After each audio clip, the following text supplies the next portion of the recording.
चेतसा चेतसा तत् चिकीर्षितम् प्रहस्यमाणो अशुभि कर्दमं च इदम् अभ्यधा सभाजयं विशुद्धेन चेतसा तच्चिकीर्षिताम् प्रहस्यमाणे मानसुभिः कर्दमं चेदं भयाधा सभाजयां विशुद्धेन चेतसा तच्चिकीर्षितम् प्रहस्यमाणेरशुभिः कर्दमं चेदमं अभ्यधात्।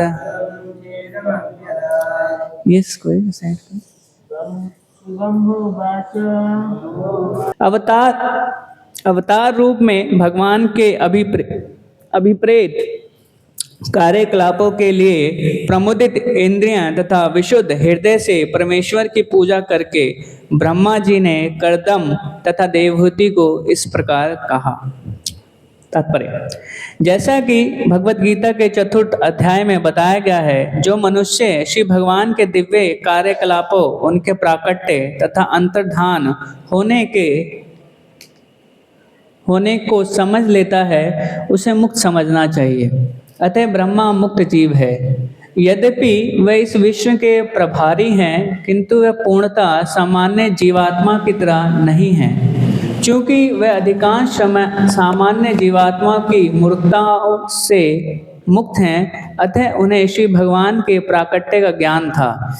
इसलिए उन्होंने भगवान के कार्यों की पूजा की और प्रसन्न मन से कर्दम मुनि की प्रशंसा की, क्योंकि उनके पुत्र कपिल के रूप में भगवान ने अवतार लिया था। अतः जो मनुष्य पूर्ण पुरुषोत्तम भगवान का पिता बन सकता है, वह वैसे ही महान भक्त है।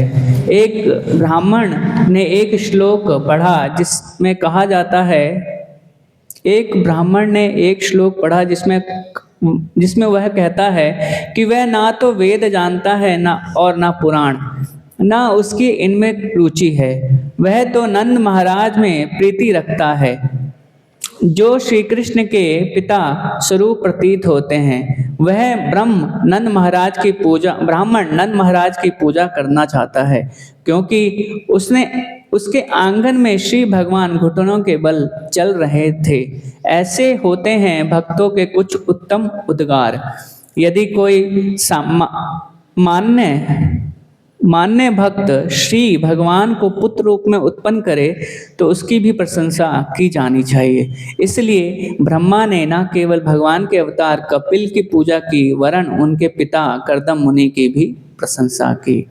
ओम अज्ञानतिमिरान्धस्य ज्ञानाञ्जनशलाकया चक्षुरुन्मीलितं येन तस्मै श्रीगुरुवे नमः। श्रीचैतन्यमनोभीष्टं स्थापितं येन भूतले स्वयं रूपः कदा मह्यं ददाति स्वयं पदाङ्कितं। कृष्णा कृष्णा कृष्णा हरे हरे, हरे राम राम राम हरे हरे। नमो विष्णुपादाय कृष्णपृष्ठाय भूतले श्रीमते भक्तिवेदान्त स्वामिनिति नामिने। नमस्ते सरस्वते देवे गौरवाणी प्रचारिणे, निर्विशेष शून्यवादी पाश्चात्य देश तारिणे।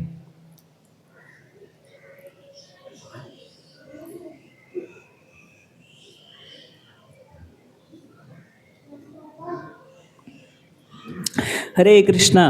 तो आप सबका पुनः स्वागत है भागवतम क्लास के अंदर। तो आज वैसे श्रीमद् भागवतम पे चर्चा करेंगे, बट उससे पहले ईश्वर प्रिपाद का आज तिरुभाव तिथि महोत्सव है। तो आप सब मैक्सिमम भक्त जानते होंगे ईश्वरी प्रमाद कौन है। फिर भी हम अपने, क्योंकि आचार्यों का गुणगान इतना मधुर होता है कि वो सिर्फ सुनने वाले और प्रवक्ता, श्रोता और अन्य जो जीव और भी हैं, उन सबको भी वो लाभ प्रदान करता है। और उनके चरित्र को जितना गुणगान करें, उससे हमारा भक्ति का जीवन उतना सुगम होता जाता है, क्योंकि उनकी कृपा से ही भक्ति की जा सकती है। भक्त्या माम अभिजानति, जैसे श्रीमद् भगवत गीता में श्री भगवान स्वयं, श्री कृष्णा स्वयं कहते हैं कि भक्तों के माध्यम से, भक्ति के माध्यम से ही जाना जाता है। और भक्ति का जो एजेंसी है वो सिर्फ भक्तों के पास है। तो भक्ति अगर मिलनी है तो भक्तों से ही मिलनी है, उसका कोई दूसरा शॉर्टकट नहीं है। आपको भक्त के पास ही जाना पड़ेगा। उसने दे दी तो आपको मिल जाएगा, नहीं दिया तो नहीं मिलेगा। मैक्सिमम इन जनरल रूल यही है। एक्सेप्शन होते हैं एक दो के, बट एक्सेप्शन में जानने बहुत लोग नहीं आते। मैक्सिमम को भक्तों के माध्यम से ही भक्ति मिलती है। और कृष्ण पे भी जिसको विशेष कृपा करनी होती है, वो कृष्ण भी उसको भक्त के पास ही भेजते हैं, अल्टीमेटली लेके आते हैं क्यों। और ये हमारे श्रीमद् भागवतम का one of the basically centre point है। पूरे भागवतम के अंदर जितने भी प्रसंग हैं, उस भागवतम के प्रसंगों में हर या जितनी प्रार्थनाएं हैं उसके अंदर एक चीज कॉमन मिलेगी, हर कोई भक्तों के संग की अभिलाषा करता है। इधर वो ध्रुव महाराज, पृथु महाराज सब, या कुंती महारानी तो बोलती है मेरे बंधन पास को करो, बट वो एक एक्सटर्नली, नॉट एक्सटर्नल, मतलब बाह्य रूप से, कि वो अपने जो पुत्र स्नेह है वो नहीं, उसकी वजह से वो कह रही हैं। अदरवाइज उनको पांडवों के संग से कोई दिक्कत नहीं है, कि वो भक्त हैं। तो ऐसे भागवतम में बहुत सारे, इवन आप श्रीमद् भागवतम के 10th कैंटो में जाएंगे तो 10th कैंटो में एक ब्राह्मण, बेसिकली वो ब्राह्मण जब भगवान यहाँ से मिथिला गए थे, तो मिथिला में दो ब्राह्मण, एक राजा था, एक ब्राह्मण था, बहुलाश वैन सुतदव। तो जो ब्राह्मण थे उस टाइम वो भगवान को प्रार्थना अर्पण करते हैं, और अर्पण करते हुए बोलते हैं कि मेरे को क्या चाहिए। तो उस टाइम वो मांगते हैं मुझे भक्तों का संग चाहिए सिर्फ। तो ये विशेष पूरे की भक्ति की जननी है भक्तों का संग। एंड ये पूरा श्री माधव कादम्बनी में इसको पूर्ण रूप से एक्सप्लेन किया गया है, पूर्ण रूप से इसका वर्णन किया है, कैसे भक्ति भक्तों के संग से ही मिलती है। कोई कह सकता है कि पुण्य कर्मों से भक्ति जन्मती है, ऐसा कुछ नहीं है। पुण्य कर्म 3 तरह के होते हैं, जैसे आप सुकृति कहते हैं, सुकृति होते क्या बोलते हैं, भोग उन्मुख सुकृति एंड मोक्ष उन्मुख सुकृति एंड तीसरी भक्ति उन्मुख सुकृति। तो भोग मुक्त लेते हैं कि आप कुछ ऐसे कर्म करने से जिससे आपको भौतिक सुविधाएं प्राप्त होंगी, वो एक सुकृति होती है। एंड दूसरी होती है मोक्ष, ऐसे कार्य करना जिससे मोक्ष की प्राप्ति हो, मतलब संसार के जंगल से बाहर निकलना, है ना, सभी का लक्ष्य है संसार से बाहर निकलने का। और तो इस संसार में हर कोई मोक्ष है, और मोक्ष को हर तरह से लोग अलग अलग परिभाषा देते हैं। कईयों के लिए मोक्ष की परिभाषा होती है कि दुखों की निवृत्ति, आत्यंतिक दुखों निवृत्ति, कि दुखों से निवृत्ति मिल जाए वही मोक्ष है। सपोज किसी को कोई बीमारी है, कोई बहुत खतरनाक बीमारी है, तो उससे पूछो कि मोक्ष क्या है, तो बोले इस बीमारी से मुक्त करा दो। उसको दूसरी कोई मोक्ष नहीं है, मतलब संसार से बाहर निकलने का कोई इच्छा नहीं है, सिर्फ उसको जो दुख है उस टाइम उससे मुक्त करा दो ताकि वो मुक्त हो जाए, वही उसके लिए मुक्ति है। तो अलग अलग चेतना, अलग अलग उसका गोल हो सकता है, उसका लक्ष्य हो सकता है। बट थोड़ा सा जो एलिवेटेड होगा, मतलब थोड़ा सा उन्नत होगा जिसकी चेतना, वो बोलेगा नहीं, ये संसार ही पूरा दुखालय है, तो इस संसार में अगर ठीक भी रह गया, बाद में तो दुख तो मिलना ही है, आज थोड़ा हट जाएगा, फिर कुछ समय बाद दोबारा आ जाएगा, है ना। पदम पदम यद बुद्धाम, कि संसार में पद पद पे विपद है। ऐसे कोई कदम नहीं जब आप सोचें कि ये संसार पूर्ण रूप से विपदाओं से मुक्त होगा। अभी कितने सारे युद्ध चल रहे हैं पूरे संसार में, कितने युद्ध चल रहे हैं, कितनी कंट्रियों के बीच में आपस में लड़ाइयाँ चल रही हैं, बहुत सारी कंट्रियां लड़ रही हैं आपस में। पूरा मिडिल ईस्ट लड़ रहा है आपस में। और सब एक ही चीज पे है कि कौन किस पे प्रभुत्व जमाएगा। है ना, 2 कंट्रियां पहले से लड़ रही हैं, 3 साल हो गए उसको लड़ते लड़ते, 2-3 साल, कोई बस इसलिए कि प्रभुत्व किसका होना चाहिए, मेरा होना चाहिए। तो ये इस संसार में, और उनकी लड़ाई से परेशान कौन हो रहा है, आम जनता। जिसको लड़ाई से मतलब नहीं है, बट क्यों वो लड़ रहे हैं, तो सब कुछ कष्ट संकट किस पे है, सब पे आ सकता है, कहीं भी गिरा देंगे कुछ भी। आजकल तो इतनी टेक्नोलॉजी एडवांस हो चुकी है कि आप बैठे हो यहाँ पे, आपको पता नहीं है रात को आप कल सुबह उठेंगे भी कि नहीं अगर किसी का मूड खराब हुआ तो है ना, सैटेलाइट के थ्रू इतना प्रिसाइजली आप पे अटैक किया जाएगा कि पूरा ये कहाँ जहाँ पे है वही उड़ जाएगा, स्थान ही उड़ जाएगा, पता ही नहीं चलेगा रातों रात गया कहाँ वो स्थान इतना प्रिसाइजली अटैक किया जाता है। तो पॉइंट ये है कि संसार में विद्या बहुत है, तो जो बुद्धिमान व्यक्ति होता है थोड़ा सा, जो अल्प बुद्धि वाला, उसके लिए जो निवृत्ति है, मोक्ष क्या है? दुखा निवृत्ति, सिर्फ दुखों से निवृत्ति, इसका मतलब सुख की प्राप्ति, है ना, सुख संपत्ति घर आवे तो सुना होगा बड़ा तो ये उनके लिए दुख की निवृत्ति है और यही मोक्ष उनके लिए है। बट दूसरा जो व्यक्ति है जिसकी चेतना उन्नत है, बुद्धिमान व्यक्ति है, वो बोलता है मुक्ति नहीं, ये संसारी दुखालय में बाहर निकलो। उसके लिए फिर क्या है? एकाकार होना, मतलब किससे एकाकार? जो भी परम है उससे एकाकार हो जाना। एंड इसको अगर आप पढ़ना चाहें, श्रीमद् भागवतम, भगवत गीता के वीत राग भया क्रोधा जो श्लोक है 4.10 आई थिंक, 4.10 है, तो 4.10 के अंदर प्रभुपाद ने बहुत ही सुंदर इसका वर्णन किया है कि कैसे वो इस चेतना तक आता है, मतलब कैसे वो, मतलब धक्के खा खा के संसार में सभी की लातों खा खा के कैसे इस चेतना पे आता है कि मुझे एकाकार होना है, उसका पूरा वर्णन किया है। तो गीत समय मिला तो पढ़ेंगे उसको। तो वो एकाकार करने की भावना से एक भगवान के भजन करता है, और भजन नहीं करता, बेसिकली भगवान को माध्यम बनाता है अपने लक्ष्य को प्राप्त करने के लिए। और तीसरा होता है भक्ति उन्मुख स्वीकृति। तो भक्ति उन्मुख स्वीकृति वो होती है जिससे आपके अंदर भक्ति की प्राप्ति होगी, और वो भक्ति उन्मुख स्वीकृति कुछ और नहीं होती, वो है भक्तों की सेवा। एंड श्रीमद् भागवतम के 1 to 15 स्टार्ट कैसे है, 1 to 15 से आत्मा शुश्रूषदानस्य वासुदेव कथा रुचि श्यान महत सेवा विप्र पुण्य तीर्थ निषेवणात्। तो इस श्लोक के अंदर सूद गोस्वामी इन श्लोकों का वर्णन करते बताते हैं कि भक्ति की जननी कहाँ से है। तो शुश्रूषदानस्य वासुदेव कथा रुचि श्यान महत सेवा विप्र पुण्य तीर्थ निषेवणात्, कि जो श्यान महत सेवा, महत्व की सेवा करने से ही भक्ति की उत्पत्ति होगी, और कोई नहीं माध्यम है। कोई बोले कुएं खुदवा दूं, कंबल बांट दूं, कुछ नहीं है, सब ठीक है, बट उससे भक्ति प्राप्त नहीं होगी। तो फिर ये पुण्यों का फल क्या है? पुण्य इनका क्या है? इन पुण्यों से आपको पास में आ सकते हो। सपोज मंदिर के, देखिए मंदिर के बाहर बड़े सारे लोग चलते हैं, बट कोई पुण्यवान ही लोग होता है जो मंदिर के गेट के आगे खड़ा हो जा सकता है। नहीं तो संसार में बड़े सारे हैं ना लोग घूम रहे होते हैं। हमारे मंदिर में इस्कॉन पंजाबी बाग में ऐसे मैं कईयों को जानता हूँ जो मंदिर के बाहर से डेली गुजरते हैं, बट मंदिर के आगे रुकते नहीं है, बट एक भक्त के कारण उनको रुकना पड़ता है जब बाद में उनके घर का कोई मेंबर है। तो ऐसा एक स्टोरी है कि हमारे घर के आगे नहीं, मंदिर के आगे तो मंदिर के आगे एक फैमिली थी, उनकी वाइफ, उनकी जो भार्या थी वो उनकी भक्त थी। अब क्या है, अब हस्बैंड वाइफ हैं, तो वो अपने उनकी जो भार्या है उनको मंदिर आना है।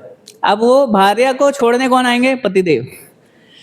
बट पतिदेव को बाहर ही खड़े रहेंगे। ऐसे कई साल चला, 1-2 साल, 2 साल तक सिर्फ वो छोड़ने आते थे मंदिर के बाहर, और उनको बोलते अंदर चलो, नहीं जाना, आप जाओ, मैं आके यहाँ पार्क है बगल में उसमें घूम के आ रहा हूँ जब तुम्हारा टाइम हो जाए मेरे को कॉल कर देना, मैं बाहर निकल जाऊंगा, आ जाऊंगा, तुम्हें ले जाऊंगा। तो 1.5-2 साल तक ऐसा चलता रहा, वो व्यक्ति अंदर नहीं आया मंदिर के देखिए कितना, इसको मतलब कहती पुण्य की कमी थी कितनी उसके पास, कि मंदिर के अंदर प्रवेश करने के लिए कितना पुण्य चाहिए। तो अंत में उसको जाके 2 साल बाद इतनी सेवा कर दी अपनी वाइफ की जो भक्त है उसकी सेवा करने का फल क्या हुआ? उसको 2 साल बाद उसने इच्छा, चलो एक बार चल लेते हैं, क्या होता है देख लेते हैं। अब हो गया, बोला ना, अब एक बार हॉस्पिटल में चला गया तो हो ही जाएगा ना, अब जो होना है।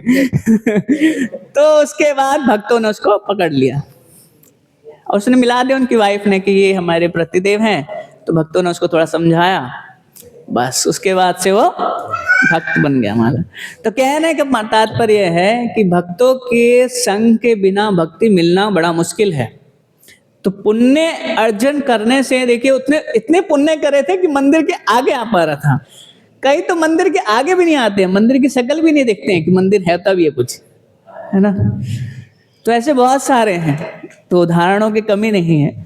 तो इस प्रसंग को कईयों ने, श्री चैतन्य महाप्रभु खुद ही कहते हैं, साधु संग सर्व सिद्धि होय। तो साधुओं के संग से ही सब कुछ प्राप्त होता है। तो इसलिए ईश्वरपुरीपाद जो हैं, ईश्वरपुरीपाद हमारे बहुत ही महान एक आचार्य हैं हमारी परंपरा के अंदर, जो कि हमारे जिसे हैं गौड़िया वैष्णव के एक तरह से जो संचालन करने वाले हैं श्री चैतन्य महाप्रभु, उनके गुरु हैं वो। तो ईश्वरपुरीपाद का जन्म आप सब जानते हैं, हालिशहार मेरे को प्रोनाउंस करना नहीं आता हूँ नाम, क्या हालिशहार कहते हैं उसको, शालदा वाली लाइन पे है, तो वहाँ हालिशहार है। तो हालिशहार वो जगह है जहाँ पे ईश्वरपुरीपाद का जन्म होता है। एंड वैसे जब निमाय पंडित अपनी विद्या विलास लीला कर रहे हैं थे, तो सबसे पंगे लेते थे। मतलब मुकुंद और गदाधर को तो विशेष था क्योंकि इक्वल थे, और बाकियों को तो कुछ समझते ही नहीं थे। बट जब ईश्वरपुरीपाद नवद्वीप में आए तो सबसे पहली बार उनके प्रति आदर का भाव रखा। ईश्वरपुर उनसे भी लेते थे, श्रीवास ठाकुर से भी, बट उनसे ऐसा नहीं करते थे जैसा मुकुंद के साथ करते थे। उनके साथ फिर भी रिस्पेक्ट रखते थे क्योंकि वो बड़े थे अपना उनकी उम्र में भी। तब ईश्वरपुरीपाद आए तो उनसे बहुत ही सम्मान के साथ मिले, सम्मान से उनकी सेवा की, उनको निमंत्रण दिया अपने घर में, उनको प्रसाद अर्पण सर्व किया। एंड देन महाप्रभु देखिए सबके सामने अपना विद्या का बिल्कुल वो दिखाते थे कि मेरे से बड़ा विद्वान कोई नहीं है, और वैसे भी कोई भगवान से बड़ा विद्वान नहीं हो सकता। बट जब ईश्वरपुरीपाद के पास मिलते हैं तो वहां पे जय हो श्री श्री राधा वृंदावन मोहन ललिता विशाखा की जय, श्री श्री नित्यानंद चंद्र नित्य गौरांग राय की जय।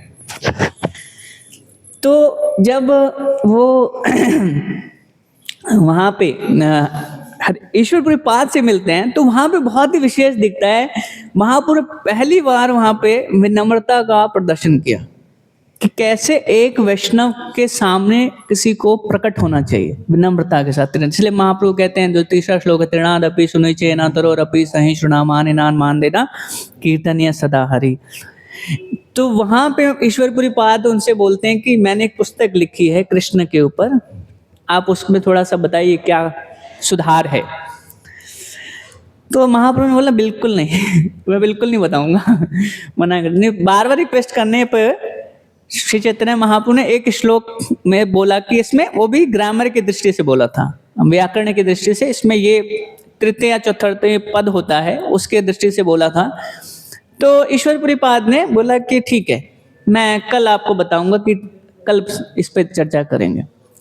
तो ईश्वरपुरीपाद पूरी रात पर उस पर चिंतन करते रहे कि ये सही में जो निमाई ने कहा है वो सही सुधार है कि नहीं। तो उनको बाद में अनुभूति हुई कि ये सही है, जो मैंने लिखा है वो सही है, और उन्होंने निमाई को बोल दिया कि वो सुधार की जरूरत नहीं है। एंड पहली बार निमाई पंडित ने कोई आर्गुमेंट नहीं किया था, उस जगह कोई आर्गुमेंट नहीं हुआ था। नहीं तो महाप्रभु अपने खंड को ही काटते थे।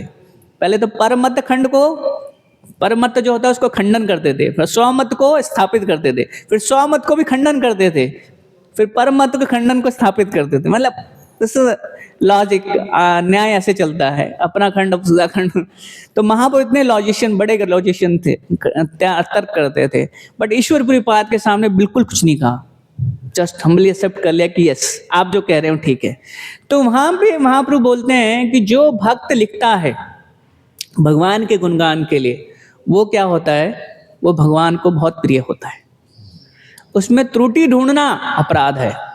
महाप्रभु साफ साफ वहां बोलते हैं। इसलिए वो बचना हमें भी जो वैष्णवाचार्य, कोई आपसे लगता है वैष्णवाचार्यों की बुकों में कुछ त्रुटि है, श्रील प्रभुपाद की बुक में कोई त्रुटि है, त्रुटि इन सेंस कोई लाइन थोड़ा मतलब सेंटेंस प्रॉपर नहीं है, या वाक्य में कुछ त्रुटि है, या कहीं आपको इंफॉर्मेशन थोड़ी सी गलत दे रखी है, जैसे 74 युग 71 युग का 72 युग कर दिया है, मनवंतरा पीरियड समथिंग लाइक, तो कोई बोले अरे तो हम तो त्रुटि देख रहे हैं, तो बोलेगे तो कैसे इतने बड़े आचार्य हैं, इनमें कैसे ये कैसे कर सकते हैं गलती।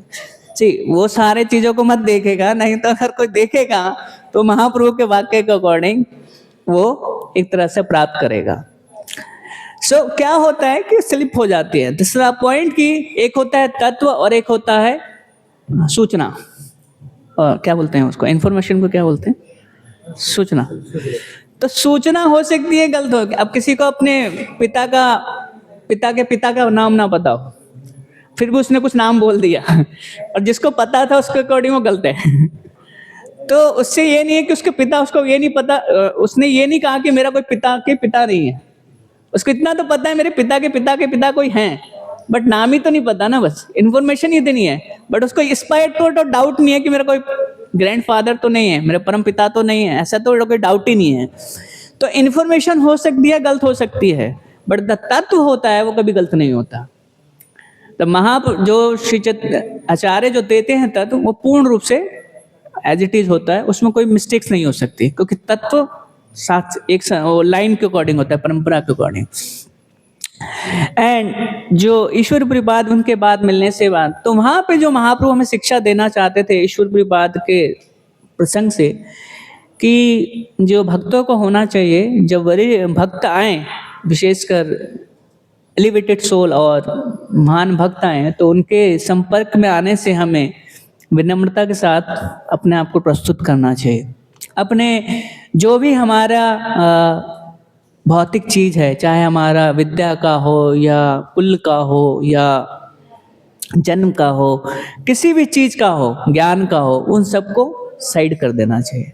वहाँ पे हमें बहुत ही विनम्रता के साथ वैष्णव के चरणों में विनती करनी चाहिए, उनकी सेवा करनी चाहिए। दिस मेन थिंग वहाँ पे ईश्वर परिपाद के प्रसंग से बोलते हैं। तो एनीवे, तो वैसे ईश्वर परिपाद पे पूरी क्लास हो सकती है, बट अभी मैं भागवतम पे आ रहा हूँ। तो इस श्लोक के अंदर जैसे क्या है, सभा जयन विशुद्धेन चेतसा तत् चिकित्सिताम प्रहस्यण्यमाणे अशुभि कर्तम चेदम अभ्यदात। तो यहाँ पे कर्दम मुनि की तपस्या पूर्ण होती है, और तपस्या पूर्ण होने के बाद उनको पुत्र की प्राप्ति हो रही है, और पुत्र की प्राप्ति होते ब्रह्मा जी आते हैं, और ब्रह्मा जी फिर उनको प्रवचन देते हैं। प्रवचन मतलब आशीर्वचन देते हैं एक तरह से, कि तुम्हारे घर में भगवान स्वयं आए हैं। तो उस टाइम इस श्लोक के अंदर, इस तात्पर्य के अंदर दो चीजें बहुत महत्वपूर्ण है श्लोक के अंदर। विशुद्धेन, द शब्द है विशुद्धेन, कि विशुद्ध, विशिष्ट रूप में ना शुद्ध। तो जो विशिष्ट रूप से शुद्ध हो चुका है, उसको ही ये पता चल सकता है कि भगवान का अवतरण हुआ है। तो इसी चीज को प्रभुपाद जी तात्पर्य बताते हैं कि ब्रह्मा, क्योंकि एक सामान्य जीव से की तरह नहीं है, सामान्य जीव से कई श्रेष्ठकर हैं और मुक्त। जैसे सामान्य जीव के अंदर 4 दोष होते हैं, उन चारों दोषों से वो मुक्त हैं, इसलिए उनका जो ज्ञान है, उनको ये पता चल गया कि भगवान कर्दम मुनि के पुत्र के रूप में प्रकट हो रहे हैं। तो इसलिए ये विशुद्ध जो शब्द है ये बहुत महत्वपूर्ण है, क्योंकि जब तक हृदय जितना शुद्ध नहीं होगा, जितना शुद्ध होगा, उतनी मात्रा में हमें भगवत साक्षात्कार होगा, तो प्रोपोर्शनेटली चलेगा बिल्कुल।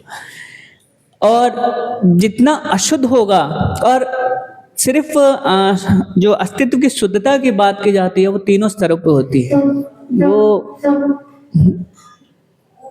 शरीर के स्तर पे, मन के स्तर पे, क्या बोलते हैं, बॉडी माइंड एंड, और शब्दों के। तो अगर याद ना रहे तो ऐसे लिख ले, वैसे याद तो हो जाएगा, कर्मणा मनसा वाचा, ये होता है। तो BMW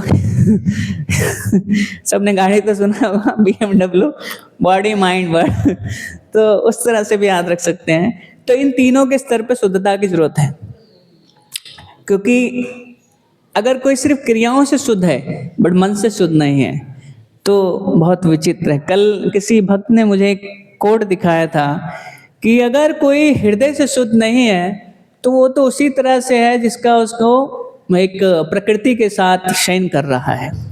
बहुत ही खतरनाक लाइन प्रभुपाद ने श्रीमद् भागवतम के 4th कैंटो में बोला है, पुरंजन के आख्यान में।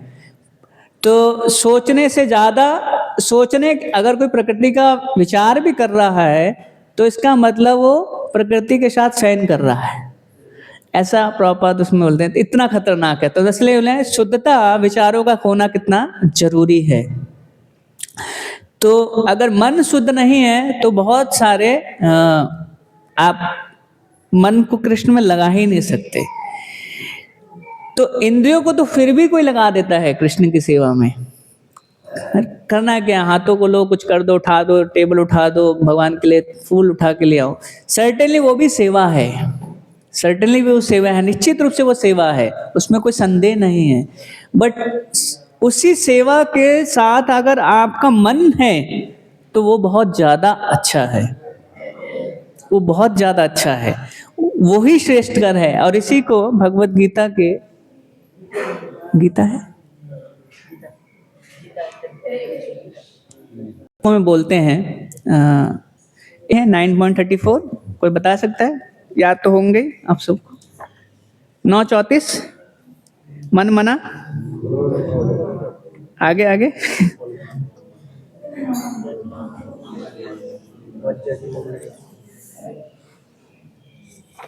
तो इसके अंदर जो पहला शब्द क्या बोला है? मन मना, मन मनाना। प्रोजेक्ट खोलना है। 12th chapter text number 12th chapter 7वां श्लोक, 7वां या 8वां श्लोक, 12-7-8।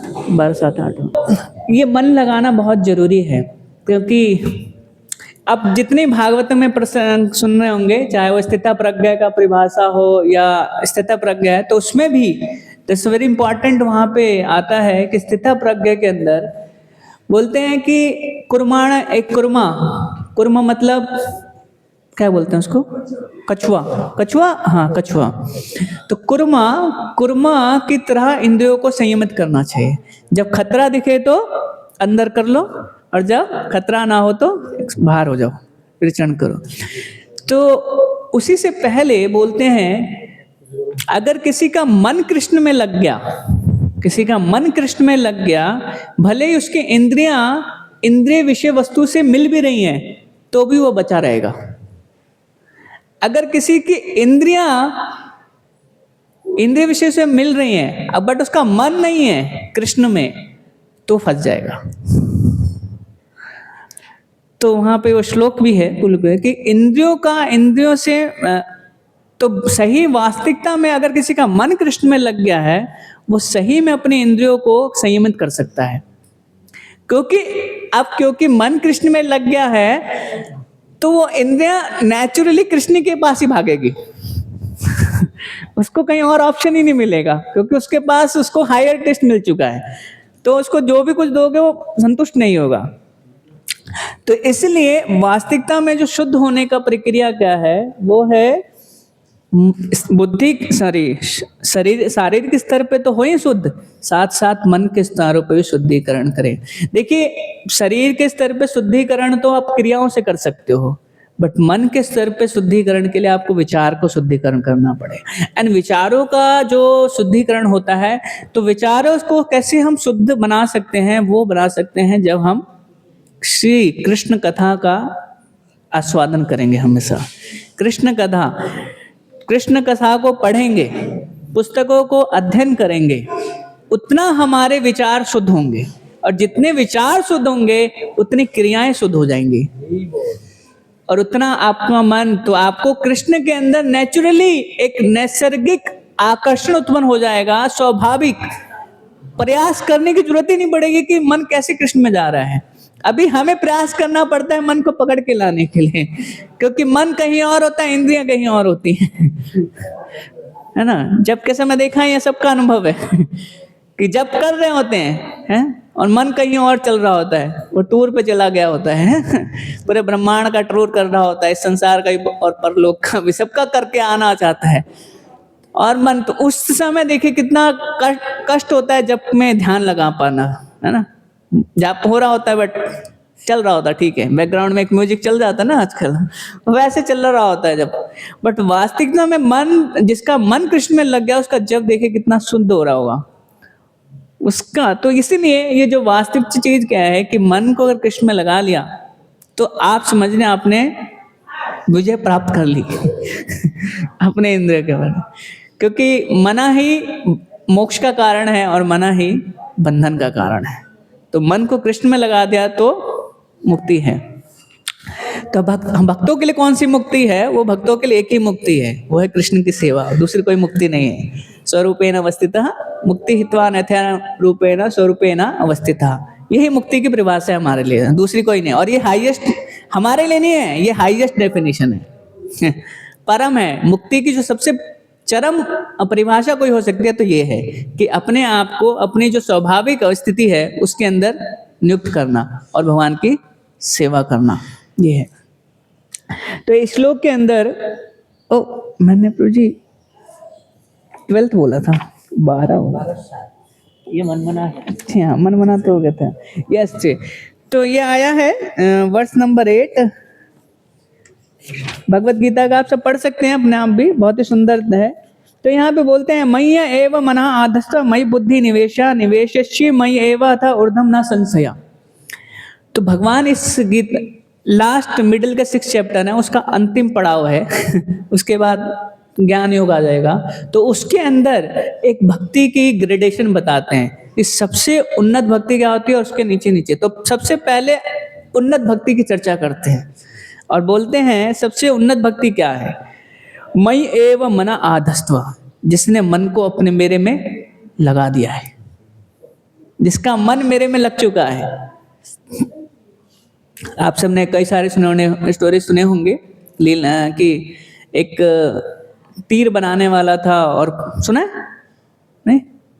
अच्छा, तो एक तीर बना रहा था वो ना, जैसे पहले के समय तीर बनते थे ना राजाओं के लिए, धनुष के ऊपर लगा के मारने के लिए। तो तीर बना रहा था एक, जो भी कारीगर जो भी कहते हैं उसको, तो तीर बना रहा था। तो अपने पूरे कार्य में इतना मग्न था कि वहां से राजा की पूरी टोली चली गई।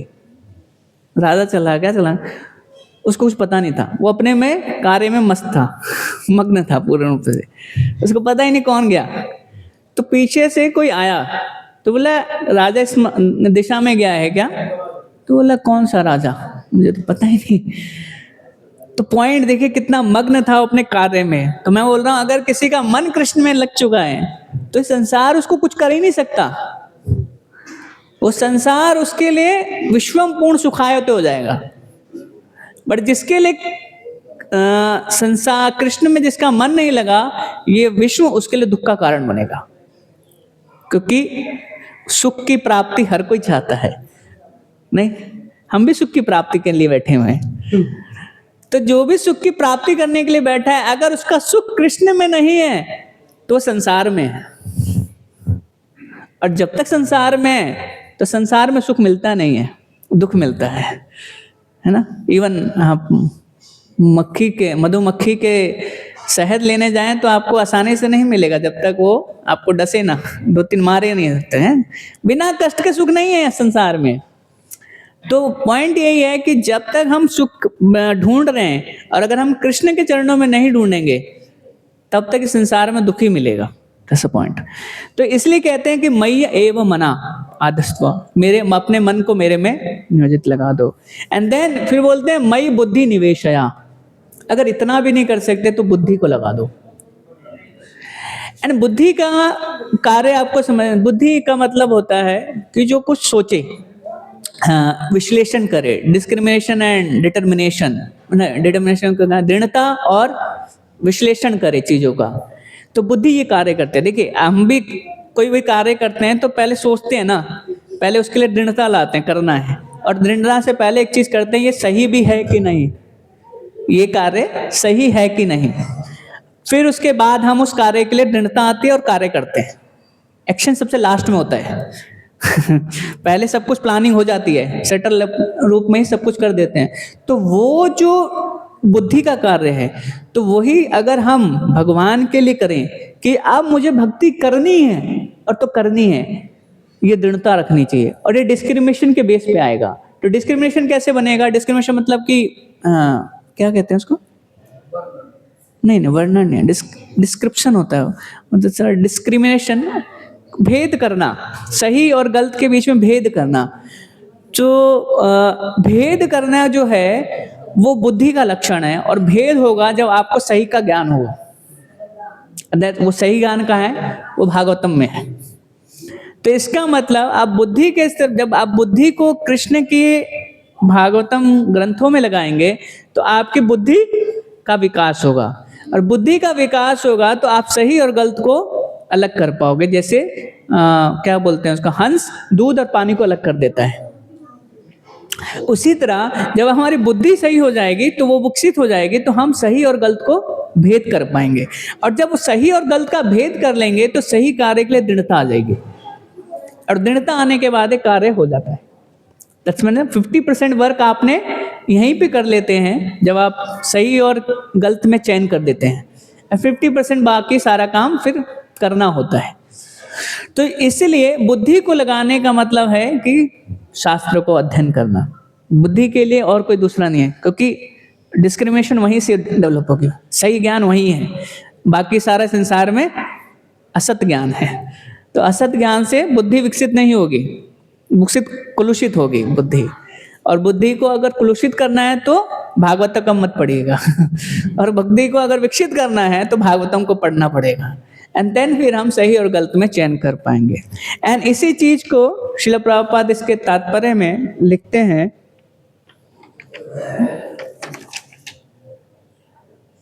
एक ब्राह्मण का उदाहरण देते हैं। ये हुई बुद्धि के स्तर पे, मन और बुद्धि, एंड दूसरा है वाणी। तो वाणी के स्तर के लिए प्रभुपाद ने एक उदाहरण दिया इसके अंदर। और आप सब जानते हैं रघुपति उपाध्याय, जब श्री चैतन्य महाप्रभु प्रयाग में थे और रूप गोस्वामी से मिलते थे और वल्लभाचार्य के घर पे, तो वल्लभाचार्य के घर पे जब रूप गोस्वामी से मिलने के बाद एक ब्राह्मण आए थे, और वो कहीं के नहीं थे, तिरहुत जो आज बिहार के अंदर है, भागलपुर के पास, तिरहुत के जिले के एक ब्राह्मण थे, उनका नाम था रघुपति उपाध्याय। तो रघुपति उपाध्याय वहां पे आते हैं तो श्री चैतन्य महाप्रभु बोलते हैं कि कुछ सुनाओ, कुछ श्लोक सुनाओ श्री चैतन्य महाप्रभु कृष्ण के बारे में। तो यहाँ पे वो श्लोक नहीं है, तो वहां पे श्लोक का अनुवाद है पूरा वो। तो ब्राह्मण कहते हैं कि मेरे लिए क्या है कि एक ब्राह्मण ने एक श्लोक पढ़ा, मैं जानता ना, मैं वेद जानता हूँ ना पुराण जानता हूँ ना, उसकी उसमें मेरी उसमें रुचि है। मैं क्या कहते हैं, वह तो नंद महाराज में प्रीति रखता हूँ, मतलब वो नहीं है यहाँ पे, मैं तो नंद महाराज में प्रीति रखता हूँ। नंद महाराज मतलब श्री कृष्ण के पिताजी जो नंद महाराज है, उनके में प्रीति रखता हूँ। क्यों रखता हूँ? क्योंकि जो श्री कृष्ण के पिता स्वरूप प्रतीत होते हैं, और वह ब्राह्मण नंद महाराज की पूजा करना चाहता है, तथा क्योंकि उसके आंगन में परम ब्रह्म कृष्ण क्या कर रहे हैं, लेट क्या कर रहे हैं, हम घुटनों के बल चल रहे हैं। मैं इसलिए नंद महाराज की प्रार्थना वो करना चाहता हूँ, पूजा करना चाहता हूँ। तो ये है मेरा, तो इसे बोलते हैं, इसे कहते हैं विचारों का शुद्धिकरण, और इसके वाणी का शुद्धिकरण भी होता है। तो जब आपका विचार शुद्ध होगा तो आपके मुंह से सिर्फ ऐसी वाणी निकलेगी जो शुद्ध होगी। अब देखिए, अगर आपको सिर्फ, जहाँ पे बहुत एक ऐसा समाज जहाँ पे सिर्फ लोग ऐसे हैं कि अपशब्द यूज करते हैं, और वहाँ पे 1 साल रहने या 1 महीना भी रह लें, तो उस व्यक्ति जो रह के आया वहां से, उसके मुख से क्या निकल रहे होंगे? ये वार्ता में, नॉर्मल वार्ता की बात कर रहा हूँ, क्रोध वाला नहीं, नॉर्मल वार्ता में भी थोड़ा सा भी, तो उसके वैसे शब्द निकलेंगे जो वहां से वो सीख के आए है ना। तो तो देखिए संग का कितना प्रभाव है। संग गलत किया है तो शब्द कैसे आएंगे वैसे। तो अगर हमारे शब्द सही हो तो हमें भागवतम को ग्रहण करेंगे, तो जब हमारे बुद्धि लग चुकी होगी तो हमारे अंदर बुद्धि से क्या होगा, शब्द भी आएंगे, और जब हम वाणी से उसका उच्चारण करेंगे तो हमारी वाणी भी शुद्ध हो जाएगी। दूसरा प्रसंग यहाँ पे है। तो पॉइंट ये है कि बिना शुद्ध हुए भगवान के चरणों की प्राप्ति संभव नहीं है। तो विशुद्ध और शुद्ध होने के लिए भगवान ने हमारे भक्ति का मार्ग बहुत सरल बनाया है, जिसके नाम संकीर्तन करना और भागवतम का अध्ययन करना। इन सब से हम अपने बुद्धि, अपने मन, शारीरिक स्तर पे, मानसिक स्तर पे और वाणी के स्तर पे अपने आप को शुद्ध करके कृष्ण के चरणों की प्राप्ति कर सकते हैं, जो हमारे जीवन का लक्ष्य है। और इसी के साथ मैं अपनी वाणी को विराम दूंगा। किसी का कोई प्रश्न, कोई टिप्पणी?